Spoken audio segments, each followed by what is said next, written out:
Super star Rajinikanth Sivaji படத்தில் நடிக்கும் போது அவர் கொடுத்த அறிவுரையை தற்போது வரை பின்பற்றி வருவதா நடிகை ஸ்ரேயா கூறியிருக்காங்க.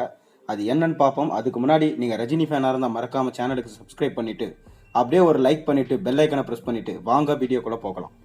திருமணமாகி பெண் குழந்தைக்கு தாயா பின்னரும் தொடர்ந்து தரமான கதைகளை தேர்வு செஞ்சு நடிச்சுட்டு வரவர் ஸ்ரேயா சரண்.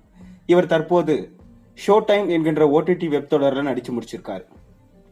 விரைவிலே ஸ்ட்ரீம் செய்யப்பட உள்ள இந்த தொடர் திரைத்துறையில் இருக்கும் நடிகர் நடிகைகள் திறமை வாவலையும் அவங்க சந்திக்கும் போராட்டங்களையும் மையமாக வச்சு எடுக்கப்பட்டிருக்கான். இந்த வெப் தொடரின் ப்ரொமோஷன் பணியில் கலந்து கொண்ட ஸ்ரேயா சரண் முதல் முறையாக சூப்பர் ஸ்டார் ரஜினிகாந்த் கொடுத்த அட்வைஸ் குறித்து பகிர்ந்து கொண்டிருக்காரு.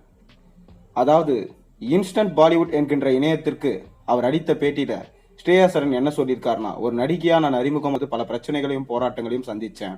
ஒரு முறை பயத்துல படப்பிடிப்புல இருந்து கூட ஓடிட்டேன் அப்படின்னு அவர் சொல்லியிருக்காரு. கந்தசாமி படத்துல நான் நடிக்கும் போது என்னால பல டேக் எடுக்கப்பட்டது. அதனை விக்ரம் ரொம்பவே சகிச்சுக்கிட்டாரு. இதை எப்போதுமே நான் மறக்க மாட்டேன். அவர் நீங்கள் குழப்பமடைந்தா அது முழு செட்டையும் பாதிக்கும் என்கின்ற உண்மையை புரிய வச்சார். இதுவே என்னை நான் மாற்றிக்கொள்ள உறுதுணையா இருந்ததுன்னு சொல்லிட்டு முதல் வார்த்தை அவர் சொல்லியிருந்தாரு. மேலும் அதே போல நடிகர் நாகார்ஜுனா போன்ற சில புத்திசாலித்தனமான நடிகர்களுடன் நான் பணியாற்றும் போது அவர் சுற்றியுள்ள அனைத்தையும் நிர்வகிக்க தியானம் உதவியா இருக்கும் சொல்லிட்டு எனக்கு அட்வைஸ் சொன்னார். இதே போலதான் சூப்பர் ஸ்டார் ரஜினிகாந்த் அவர்களோட சிவாஜி படத்துல நான் நடிச்ச போது எனக்கு ஒரு சிறந்த அறிவுரையை கொடுத்தாரு. இன்று நீங்கள் அழகா இருக்கிறீங்க, வெற்றி படங்களை கொடுத்து வரீங்க, நாளை நிலைமை மாறி நீங்கள் தோல்விகளை சந்திக்கலாம். ஆனா எப்போதும் மக்களை நன்றா நடத்துங்க, அவர்களிடம் அன்பா இருங்கன்னு சொல்லிட்டு அவர் சொல்லியிருக்காரு.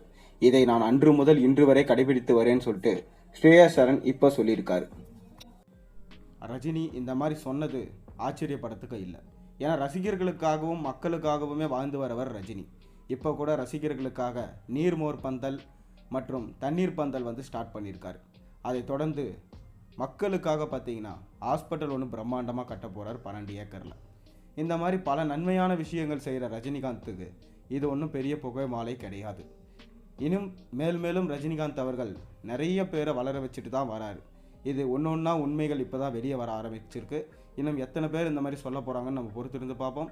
அதுவரை நீங்கள் சேனலுக்கு மறக்காமல் சப்ஸ்கிரைப் பண்ணுங்கள், லைக் பண்ணுங்கள், பெல் ஐக்கானை ப்ரெஸ் பண்ணுங்கள். அப்போ தான் நான் போகிற வீடியோஸ் நோட்டிஃபிகேஷனாக உங்களுக்கு சேரும்.